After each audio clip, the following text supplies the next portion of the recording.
Hello welcome to our channel. Today ఎంతో టేస్టీగా ఉండే ఉగ్గాని అనేది ప్రిపేర్ చేసుకుందాం.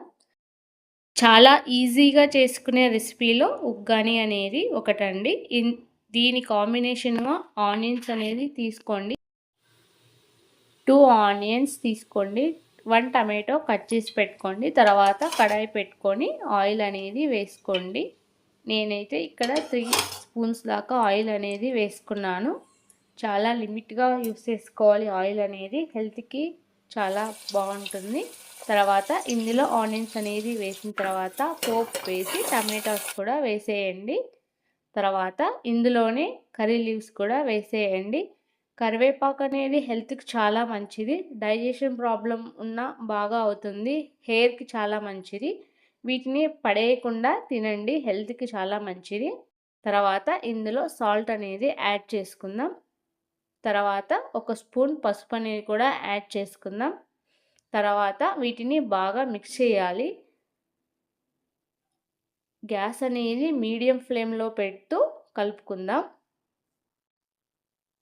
సో ఈ విధంగా కలుపుకొని పక్కన పెట్టేద్దాం. తర్వాత 1.5 పడిదాకా బొరుగులు అనేది చేసి పెట్టుకున్నా నేను. మీరు కూడా చేసి వాడుకోండి. తర్వాత వీటిని ఒక 10 మినిట్స్ దాకా నానబెట్టాలి.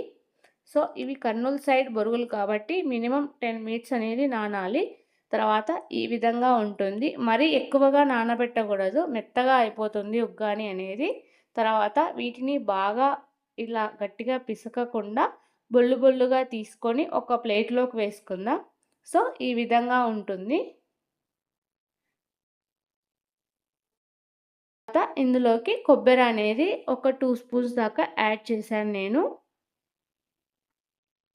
తర్వాత ఇందులోనే 2 స్పూన్స్ పప్పుల పొడి అనేది కూడా యాడ్ చేద్దాం. తర్వాత వీటిని బాగా కలుపుకోవాలి. ఒక ప్లేట్లోకి తీసుకున్నాం కదా, ఇక్కడే కలుపుకొని వేసుకోవాలి. తర్వాత మనం గ్యాస్ మీద పెట్టిన ఈ గ్రేవీ అనేది బాగా కలుపుకోవాలి. ఇది రెడీ అయిన తర్వాత లాస్ట్లో 1/2 స్పూన్ దాకా కారం అనేది వేసి మళ్ళీ కలుపుకుందాం. సో ఈ గ్రేవీ చూస్తూ ఉంటే ఇలానే తినేయాలనిపిస్తుంది, అంత బాగా కనిపిస్తుంది.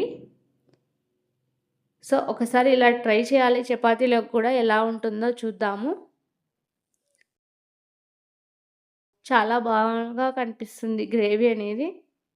సో తర్వాత ఇందులో మనం కలిపి పెట్టుకున్న బొరుగులు అనేది యాడ్ చేసేద్దాం. యాడ్ చేసి బాగా మిక్స్ చేసుకోవాలి. ఆ గ్రేవీ అంతా కూడా వీటికి బాగా పట్టించాలి. లాస్ట్లో కొంచెం లైట్గా కొత్తిమీర అనేది వేసుకుంటే టేస్ట్ ఇంకా బాగా ఉంటుంది. మీ దగ్గర లేకుంటే అయినా స్కిప్ చేసేయచ్చు. తర్వాత దీనిని హీట్ అనేది చేసుకోవాలి. సిమ్లో పెట్టి హీట్ చేసుకుందాం ఒక 5 మినిట్స్.